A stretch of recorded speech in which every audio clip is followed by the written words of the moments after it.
आपको स्क्रीन पे एक तस्वीर दिखाई दे रही होगी। इस तस्वीर के बीच में दूल्हा है और दूल्हे के इर्द गिर्द बहुत सारे पुलिस वाले हैं।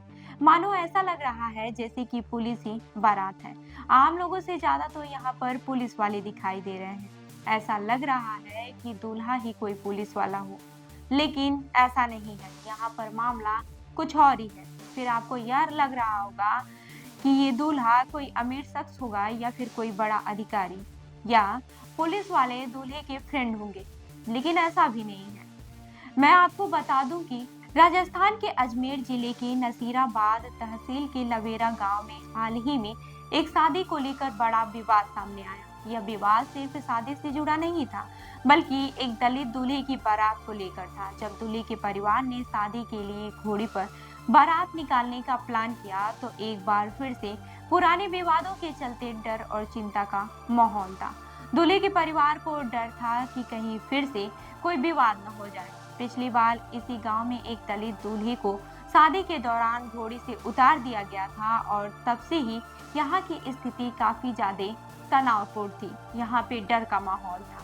वहीं विवाह समारोह के दिन जब दूल्हे की बारात गांव में पहुंची, तो सुरक्षा के मद्देनजर पुलिस और प्रशासन का पूरा अमला गांव में तैनात था। सुरक्षा की इतनी कड़ी व्यवस्था की गई थी कि बारात बिना किसी विवाद के शांति से घोड़ी पर निकाली जा सके और विवाह भी बिना किसी परेशानी के संपन्न हुआ। यह देखकर गांव वालों ने राहत की सांस ली, लेकिन ये घटना फिर से उस पुरानी समस्या को उजागर कर गई, जिसमें दलित समुदाय के लोगों को सामाजिक भेदभाव का सामना करना पड़ता है। इस पूरे मामले में सबसे दिलचस्प बात यह थी कि सोशल मीडिया पर इस घटना को लेकर तरह तरह की प्रतिक्रियाएं आ रही थीं। कुछ लोग इसे 21वीं सदी में दलित समुदाय के साथ होने वाली घिनौनी घटनाओं का उदाहरण मान रहे थे, तो वहीं कुछ लोग इसे पूरी तरह से तुल दे रहे थे। एक यूजर ने सोशल मीडिया पर लिखा, हम भारत को कब तक विश्व गुरु बनाएंगे, जब यहाँ दलित और आदिवासी आज भी शोषित हो रहे हैं। यह तो हद हो गई है कि दूल्हा शादी के लिए बारात लेकर नहीं, बल्कि पुलिस कर्मियों के बीच फेरे लेने जा रहा था। वहीं इन सब के बीच दूल्हे के पिता नारायण खोरवाल ने प्रशासन से सुरक्षा की गुहार लगाई थी। उन्होंने पुलिस को एक प्रार्थना पत्र सौंपा था, जिसमें उन्होंने कहा था कि उनकी बेटी अरोड़ा का विवाह 21 जनवरी को श्रीनगर निवासी विजय के साथ होना था और उन्हें डर था कि घोड़ी पर बारात लाने से फिर से कोई विवाद न हो जाए।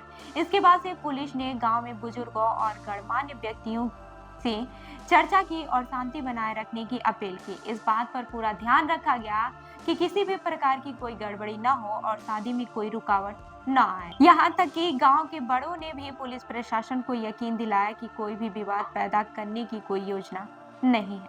लेकिन फिर भी सुरक्षा के लिहाजा से पुलिस और प्रशासन ने यह तय किया कि बारात को बिना किसी रुकावट के निकाला जाए। इसके लिए गांव में सैकड़ों पुलिस वाले तैनात थे और वे पूरी तरह से सजग थे ताकि कोई भी अप्रिय घटना न हो। आखिरकार पुलिस की कड़ी सुरक्षा के बीच दूल्हे ने घोड़ी पर बारात निकाली और शादी का समारोह शांतिपूर्वक संपूर्ण हुआ। यह घटना काफी महत्वपूर्ण है, क्योंकि यह हमें यह सोचने पर मजबूर करती है कि आज के समय में भी समाज में दलित समुदाय के लोगों के खिलाफ भेदभाव और हिंसा की घटनाएं क्यों हो रही है।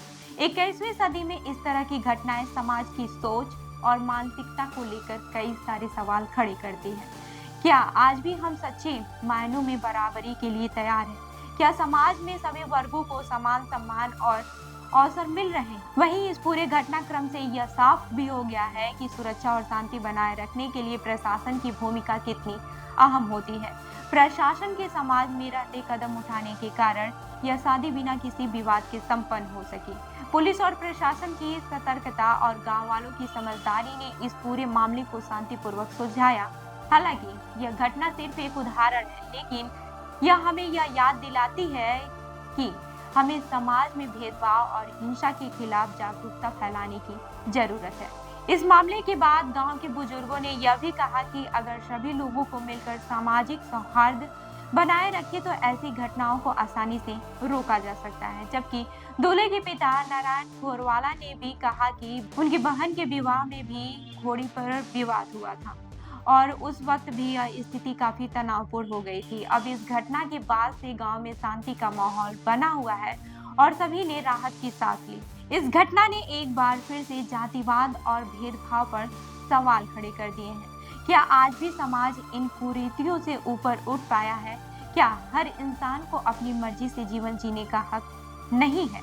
ऐसे सवाल हमारे समाज की मानसिकता पर चोट करते हैं। इस मामले ने यह भी साबित कर दिया है कि सही दिशा में उठाए गए कदम और प्रशासन की जागरूकता से समाज में शांति और समरसता बनाए रखी जा सकती है। अब उम्मीद जताई जा रही है कि भविष्य में ऐसी घटनाओं को बढ़ावा देने के बजाय समाज को और अधिक जागरूक और संवेदनशील बनाया जाएगा, ताकि इस तरह की घटनाओं को रोका जा सके।